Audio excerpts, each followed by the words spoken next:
This is a 2002 Yamaha Viper, and I was getting some backfire, and it kept getting progressively worse, and then finally it would not go past idle about 3,000 RPM, and I was just stuck.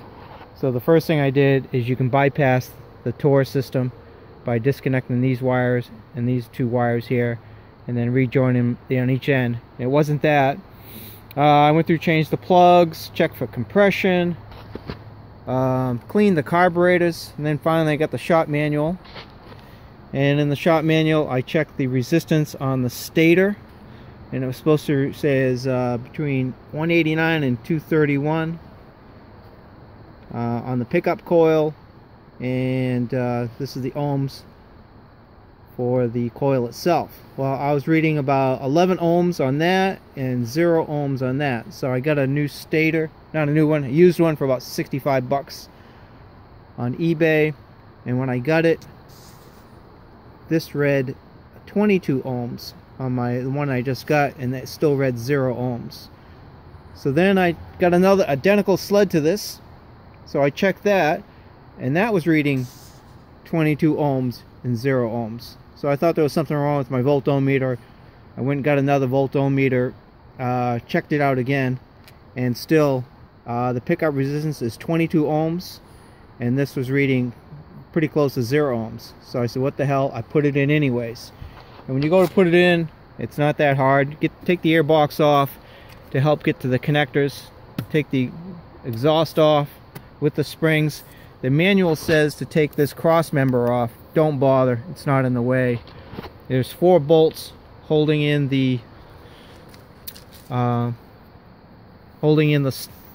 starter recoil. Then there's 3 bolts holding that. Those are Allen's. You got to get a puller to take that off, and this is the puller I got off of Amazon for 15 bucks. Got it for 2 days. You're gonna need a third one of these. I forgot the metric pattern on that, but you need 3 of those. Pull it off.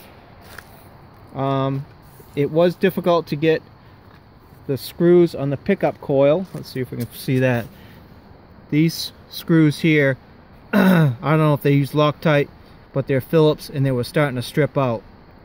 So what I did is I left one in and cut the other one off, and I was able to bend this plate out to get this wire out, and then I was still able to, all that plate does is hold the wire in place. So do that, and then when you do in reverse order, I put this on, and then I went to start it and it was jammed up. So I took this off, and since this is a heavy-duty magnet, a washer got stuck in there, so make sure there's nothing inside that.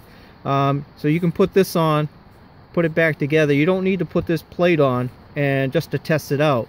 You know, make sure all your wires are tested, put back, and then just fire it up. It should fire up without having put the pull recoil back on, and to give it a quick test. But so once again, the correct ohms that I found was 22 ohms for that, and very close to 0 ohms on that.